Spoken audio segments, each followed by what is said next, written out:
जय श्री कृष्णा। राधे राधे। आज आप लोग सुनेंगे मंगलवार व्रत की कथा।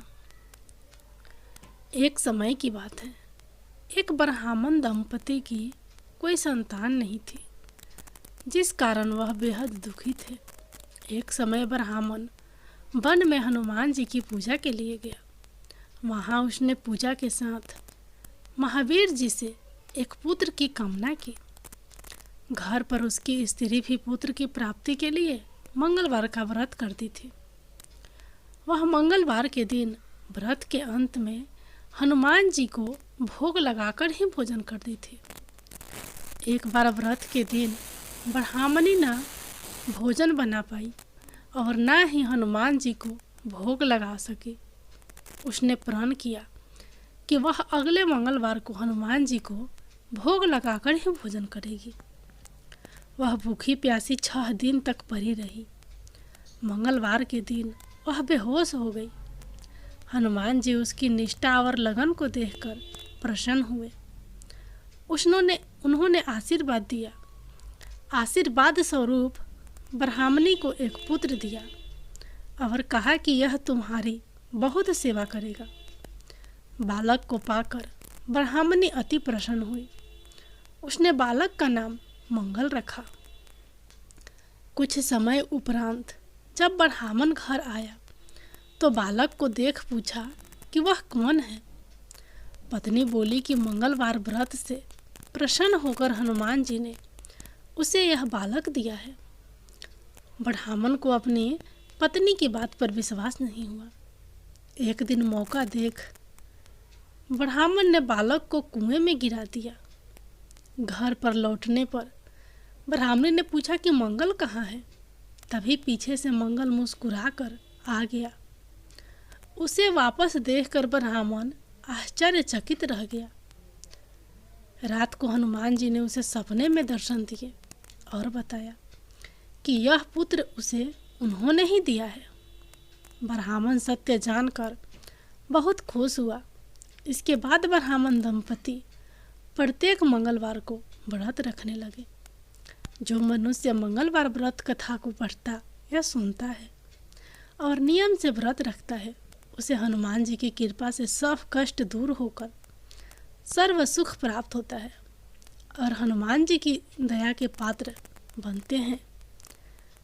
हनुमान जी की जय। अब आप लोग सुनिए हनुमान जी की अगली कहानी। हनुमान जी की पाठशाला। लाजवती एक विधवा औरत थी। उसका एक ही सहारा था, उसका बेटा सुरेंद्र। लाजवती सुरेंद्र को बड़ा आदमी बनाना चाहती थी, इसलिए वह लोगों के घरों में काम करती थी, जिससे वह अपने बेटे को पढ़ा सके। एक दिन सुरेंद्र घर आया और माँ से बोला, माँ, तुम कब तक लोगों के घरों में काम करती रहोगी? मुझे अच्छा नहीं लगता। मैं पढ़ाई छोड़कर कुछ काम ढूंढ लेता हूँ। लाजवती ने उसे समझाते हुए कहा, नहीं बेटा, मैं कितना भी कष्ट उठा लूँ, पर तू अपनी पढ़ाई पर ध्यान दे। भगवान ने चाहा तो तेरी अच्छी सी नौकरी लग जाएगी। मैं उसी दिन का इंतजार कर रही हूँ। सुरेंद्र हनुमान जी का भक्त था। वह दिन रात हनुमान जी की पूजा करता रहता था। एक दिन वह हनुमान जी के मंदिर में गया और बोला, बाबा, माँ तो कुछ सुनती नहीं है। आप ही बताओ मैं क्या करूँ? आप ही उन्हें समझाओ। वह बजरंगबली के सामने बैठकर बातें करता रहा। उसे विश्वास था कि बजरंगबली उसकी माँ को समझा देंगे और वह सुरेंद्र को काम करने के लिए इजाज़त दे देगी। इसी तरह समय बीत रहा था। कुछ दिनों बाद सुरेंद्र की पढ़ाई पूरी हो गई। उसके बाद सुरेंद्र नौकरी ढूंढने लगा। वह सुबह उठकर हनुमान जी के मंदिर जाता, उसके बाद नौकरी की तलाश में निकल जाता। पूरा दिन घूमने के बाद वह निराश होकर घर वापस आ जाता था। एक दिन उसे उदास देखकर लाजवती ने कहा, बेटा, तू इतना परेशान क्यों है? आज नहीं तो कल नौकरी लग जाएगी। बजरंगबली सब ठीक कर देंगे। यह सुनकर सुरेंद्र ने कहा, माँ, मैं चाहता हूँ कि तुम काम ना करो, लेकिन अब मुझे नौकरी नहीं मिल रही। यदि कुछ दिन और ऐसा चला तो मैं नौकरी की तलाश छोड़कर मजदूरी करना शुरू कर दूंगा। तब लाजवती बोली, नहीं बेटा, तू ऐसा बिल्कुल नहीं करेगा। तू कोशिश करता रह, सब ठीक हो जाएगी। अगले दिन सुरेंद्र फिर नौकरी की तलाश में जा रहा था। तभी उसे उसके पुराने स्कूल के मास्टर जी मिल गए। उन्होंने सुरेंद्र से कहा, बेटा, कहाँ जा रहे हो? मैं तो तुम्हारे घर जा रहा था।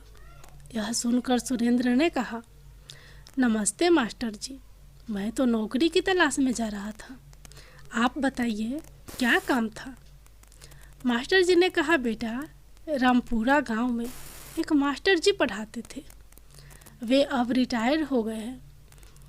उनकी जगह नए मास्टर जी आने वाले थे, लेकिन वे नहीं आ पाए। यदि तुम कल से 3 दिन तक उनकी जगह पढ़ा सको तो मैं हेड मास्टर जी से कहकर तुम्हारी नौकरी पक्की करवा सकता हूँ। सरकारी नौकरी है। तुम्हारी माँ की परेशानी देखकर मैंने बात की है, लेकिन मेरी बात खराब नहीं होनी चाहिए। तुम्हें समय पर जाना होगा और बच्चों को अच्छे से हिंदी पढ़ानी होगी। यह सुनकर सुरेंद्र बहुत खुश हुआ। उसने कहा, आपका बहुत धन्यवाद मास्टर जी, लेकिन वहाँ केवल 3 दिन ही क्यों पढ़ाना है? तब मास्टर जी ने कहा, वहाँ और भी अध्यापक आएंगे।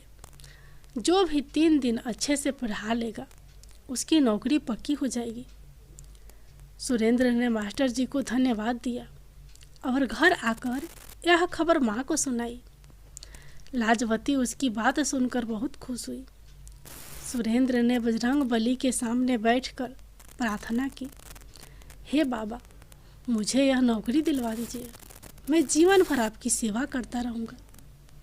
यह कहकर वह बजरंगबली का ध्यान करके बैठ गया और उनका गुणगान करने लगा। अगले दिन स्कूल में हेड मास्टर जी के एक सुंदर नौजवान खड़ा था। सुरेंद्र ने अपना परिचय दिया और हेडमास्टर जी ने उसे बच्चों को पढ़ाने के लिए भेज दिया। कक्षा में जाते ही बच्चों ने अपने नए मास्टर जी को नमस्ते की तो मास्टर जी ने कहा, बच्चों, हमेशा नमस्ते नहीं करते, राम राम कहा करो। इससे भगवान राम तुम्हारे सारे काम बना देंगे और सामने वाला भी खुश हो जाएगा। बच्चों को नए मास्टर जी बहुत अच्छे लगे। वे सारे दिन भगवान राम का चरित्र उन्हें सुनाते रहे। रामायण की चौपाइयाँ बच्चों को याद कराते रहे। इसी तरह 3 दिन बीत गए। तीसरे दिन हेड मास्टर जी कक्षा में आए। उन्होंने बच्चों से पूछा, बच्चों, नए मास्टर जी ने क्या पढ़ाया? एक बच्चे ने कहा, राम राम मास्टर जी। उसके बाद उस बच्चे ने रामायण की चौपाई सुनाई, भगवान राम का गुणगान किया। यह सुनकर हेड मास्टर जी ने कहा, अरे मास्टर जी, आपने तो कमाल कर दिया। इतना तो हम कई वर्षों में नहीं सिखा पाते जितना आपने 3 दिन में सिखा दिया। आपकी नौकरी पक्की हो गई। मैं आपके मास्टर जी के हाथ से चिट्ठी भिजवा दूंगा। आप अपना सामान लेकर आ जाना। अगले दिन मास्टर जी ने सुरेंद्र का दरवाज़ा खटखटाया। सुरेंद्र ने दरवाज़ा खोला तो सामने मास्टर जी खड़े थे। सुरेंद्र उन्हें लेकर घर के अंदर आया। सुरेंद्र ने मास्टर जी से कहा, मास्टर जी, मैं माफ़ी चाहता हूँ।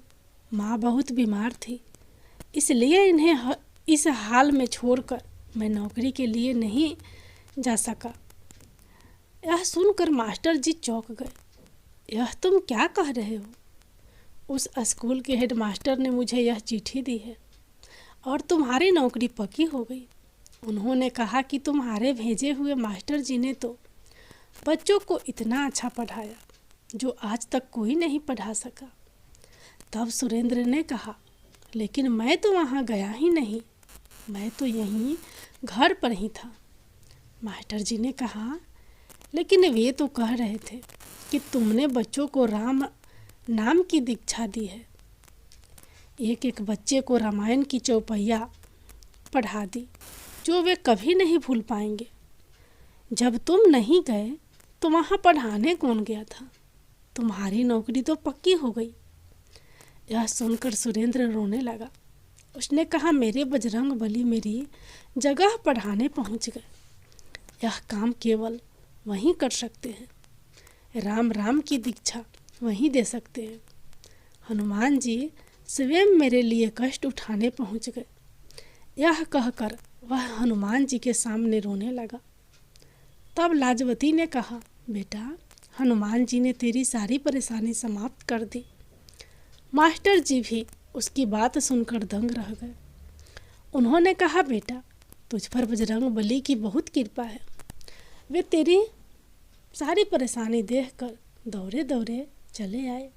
अब तो उनका नाम ले और कल से नौकरी शुरू कर। अगले दिन सुरेंद्र सुबह मंदिर गया और हनुमान जी के सामने बैठकर ध्यान करने लगा। उसके बाद वह विद्यालय गया और वहाँ अच्छे से बच्चों को पढ़ाने लगा। सुरेंद्र और लाजवती बहुत खुशी से रहने लगे। सुरेंद्र विद्यालय से आने के बाद सारा समय बजरंग बली का गुणगान करता रहता था। बजरंग बली की जय।